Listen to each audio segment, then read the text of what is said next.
In 2017, the MegaWad TNT Revilution was released as an unofficial sequel to Team TNT's Evilution from Final Doom.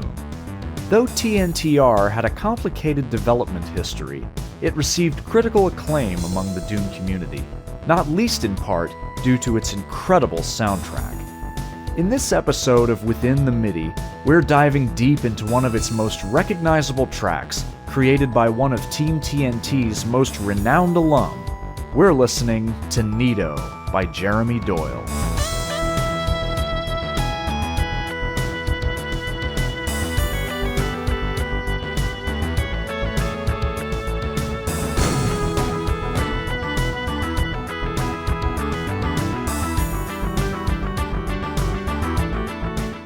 Hey there everybody, my name is Ray, and welcome to another installment of Within the MIDI, an ongoing series on the channel where we do deep dives into Doom MIDIs of all kinds from different WADs, both old and new, to figure out what makes them sound so great and what kind of techniques their composers use to pull off the sounds that we hear in all these WADs. So today we're listening to Neato by Jeremy Doyle, which was originally released in 2017 with TNT Revilution, though it did make appearances in other WADs since, the most prominent ones being Machete, A Good Morning Phobos, and 180 Minutes to Live. Jeremy Doyle himself is a highly respected composer in the Doom community, and he's been around for a long time. He made his musical debut as part of Team TNT in 1996 with the release of Icarus Alien Vanguard. He contributed a few tracks to that WAD, and that same year he wrote the entire soundtrack for Osiris, and his most recent contributions have been to the MIDI packs for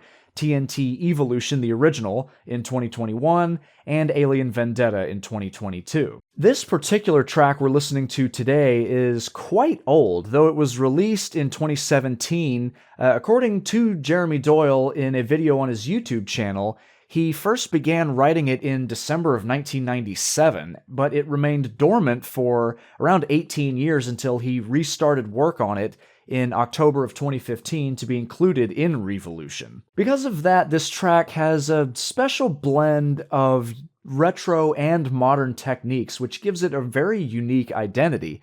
And I like to think of it as sort of a comeback of sorts, if you will, for Jeremy Doyle, because up until this point, he hadn't really written any new music for any WADs since Requiem way back in 1997. Though he did contribute one track to THT Threnody in 2016, that one was a remix of an old Icarus track. So Revilution is the first project in 20 years where Doyle has submitted multiple original tracks, and all of them have received praise upon release. Before we jump in, we just have a few basic music theory things to cover.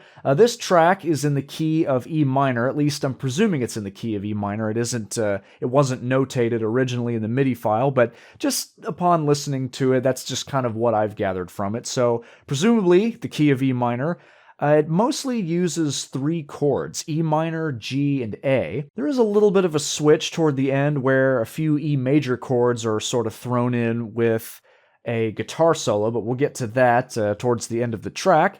Our time signature is 4/4, so 4 beats per measure, and our tempo is 100 beats per minute. So it's a moderately paced track, not too slow, not too fast. So let's go ahead and fire this thing on up here and see what we got. Ooh, hard-hitting intro, just smacks you right in the face. Muted guitar playing a 16th note rhythm there, with the sweep and metallic pads droning on there in the background. Electric piano.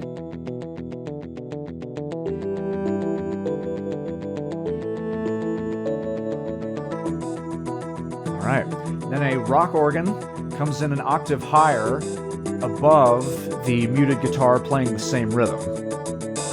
So let's actually stop it there, and let's just take a look at the this little pattern here. Again, the muted guitar and the rock organ are playing the same pattern. This is a constant, steady rhythm pretty much throughout the whole piece. So what does that actually sound like? Kind of... Yeah, the rock organ sort of fades in. So if we play that a little bit slower, let's see. So what we've got there is E. Yeah, these two E notes an octave apart, so E, B, E. And then we go down to, yeah, it starts with E, B, E, and then E, B, D.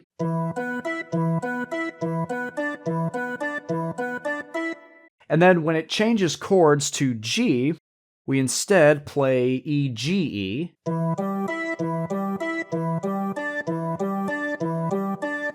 And then the same thing with the A major chord as well. So let's see here. So that's basically the rock organ and muted guitar parts there. The other thing I wanted to point out is the muted guitar actually is made up of two tracks. You can see.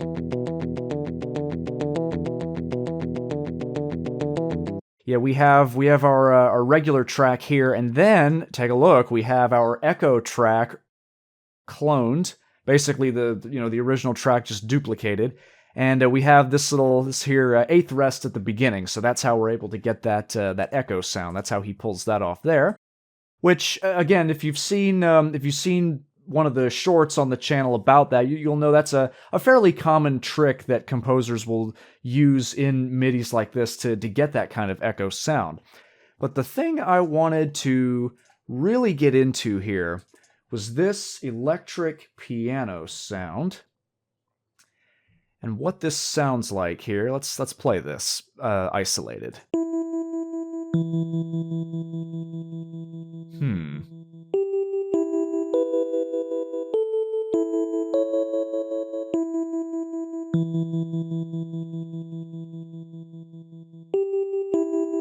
Yeah, so that just repeats a few times, and basically what that is two E notes an octave apart, those two, and then G, E, B, A, E, C sharp. So without me talking, that sounds like.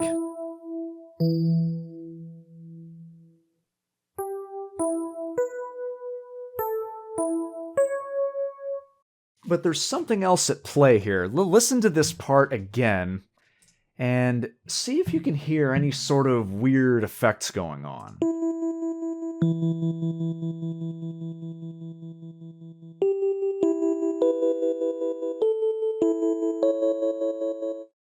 You'll notice that there's a kind of, you hear how there's like a kind of like ringing sound going on, almost kind of like a vibrato sound? How did he do that? Well, turns out it's a fairly simple technique, but I did not know about it for the longest time. I thought it was I knew it was some sort of effect, but I didn't know exactly what it was, honestly, only up until a few days ago. And I couldn't believe it took me so long to figure it out. If we go into the effects menu here, we can take a look at this option here, channel volume. Now, if you bring this up, basically what you do, I just have it bound to my keyboard on Control E, but basically if you click on a note, at least in Anvil Studio, and you hit, in this case, Control E and bring up the effects menu, you have access to all of these different effects and sounds and really cool things that you can pull off here. And this is how you can do things like pitch bend. Here it is.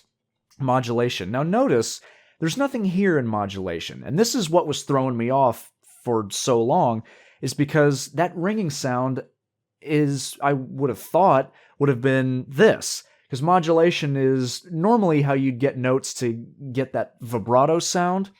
But it turns out he did something different here. He went into channel volume, and basically, when you put a note on a staff in your MIDI and go into channel volume, this whole section right here will be green. And basically what that indicates is just a regular old note for however long its duration is. So say we highlight this, turn it all green and say, okay, if we play this note back,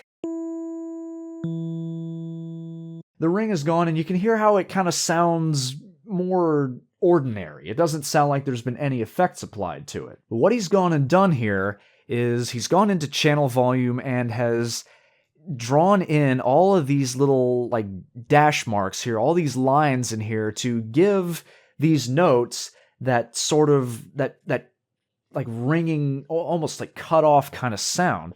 Because basically what's happened here is that he's just sort of chopped the note up to where it doesn't sound full and clean all the way through. All right, now we have the introduction of the bass part, so let's see what that sounds like on its own.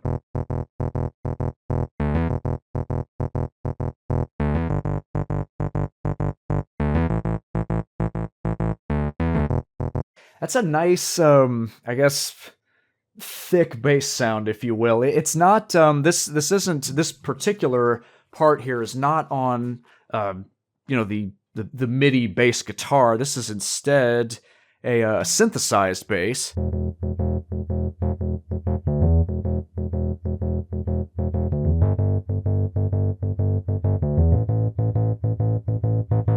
That gives it, again, a very full sound. I think this bass part wouldn't be as prominent had he used something like the pick bass sound or the finger bass sound or anything like that. So this gives him like a really hard hitting bass sound. This track is not, I mean this in a good way, there's nothing subtle about it. It's very in your face. It starts off, very strong, hard hitting. Everything about it really just, you notice every single part pretty much. A little bit of riffage there in the bass part.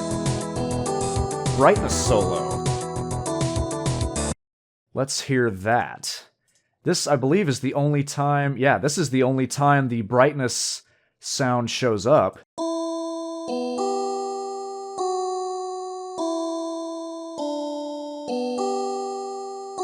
Kind of reminds me a little bit of Cold Subtleness, Jonathan Elbisri. Whether that reference to Elbisri was intentional or not, it does kind of make me think of, kind of conjures up memories of Steelworks from the original TNT way back in the day.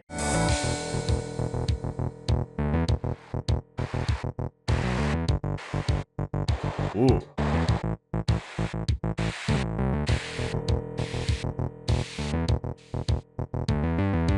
Ooh, nice.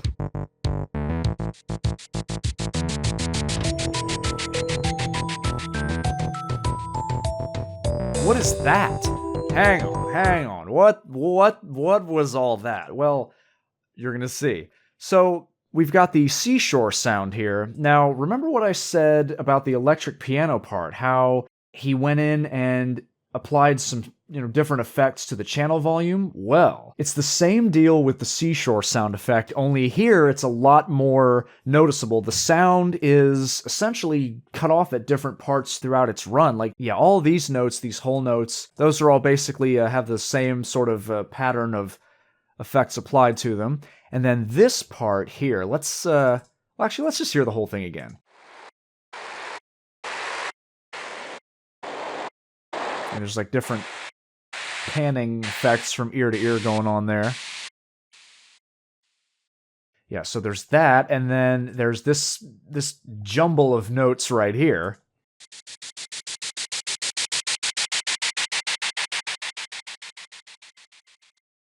Like, what even is that? That doesn't even sound like the same instrument anymore. So that is, again, that's the same deal. Only this time, check it out, the lines are, there's so many more of them here. It's just like, it's choppy throughout the whole duration of these notes. Also, before we move on, I want to draw your attention to another effect he used here to get this sound to pan from ear to ear is this here, the pan pot effect. Yeah, so what he's gone and done is he's drawn kind of a, as you can see here, a little curve in the effect box there. Pretty soon, what we'll have, keep going here. Oh, wait a minute. I have to go back a little bit. Listen to the drums here. Here it comes. What is that, in the air tonight? Hang on. That had to be in the air tonight. Listen to this. I mean, if that wasn't intentional, that's a pretty fun little coincidence there, but I mean, who knows? I don't know if it was intentional or not, but there you go, air drum to that. But anyhow, let's go ahead and keep moving forward again. We have a sort of change up here. Now remember, we've been in the key of E minor this whole time, and we still are, but by this point towards the end, you can hear a change up in chords with the metallic part. That G sharp there. This kind of gives us the indication. That's what sort of gives us the indication that now we've moved into E major territory, like we discussed towards the beginning here. So let's listen to everything together. Here comes the epic send-off here.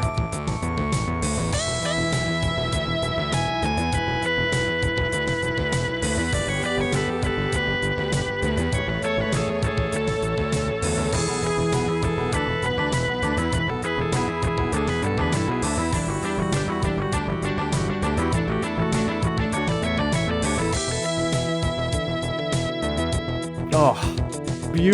Beautiful guitar solo. Let's hear that just on its own here.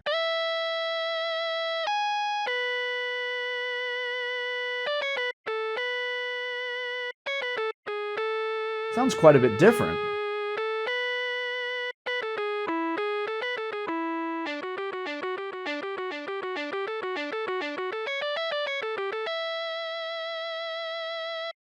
It's kind of funny, you don't really, at least I don't really notice these 16th notes playing once all the rest of the instruments come in. It all sort of blends together, very well. Examining the effects of a couple of these notes, especially here at the beginning, we can see a really quick pitch bend right here. And then if we come down to modulation, yeah, we see a little bit of a bell curve right here, actually, just kind of right here, 3/4 of the way into the note's duration, that's what gives notes that sort of like vibrato sound. And that's what I was, again, expecting with the keyboard notes, the piano notes at the beginning. So let's go ahead and play it off and see how this thing ends.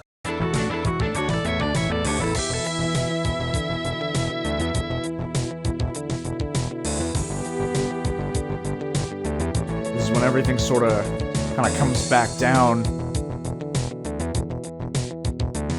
Gradually the instruments start gradually the instruments sort of, they each kind of fade out one by one, and we're left with kind of what we had at the very beginning with the muted guitar, the metal pad, the sweep pad, and then of course we have one last drum fill by the end to sort of round us off.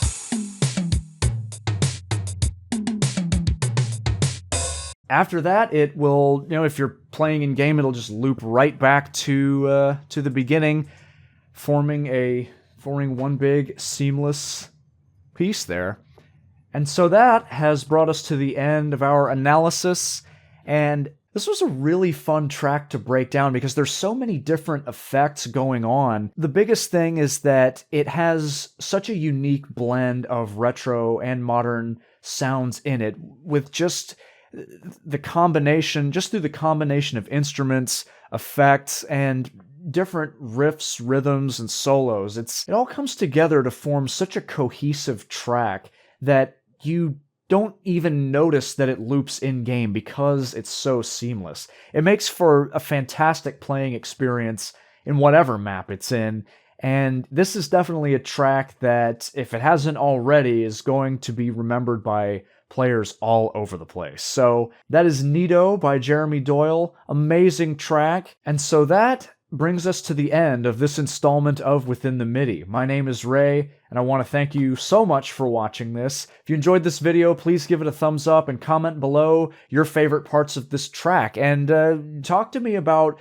what sort of cool effects were your favorite to listen to with this, because this was really an eye-opening experience for me, just from a composing standpoint. I didn't realize you could get so much mileage out of all kinds of different things like this. And that's really why I love making videos like this, is because along the way I learned so many new things about making MIDIs, and all I can hope to do is pass that knowledge on to you as well. So again, thank you for watching, and I will see you in the next video.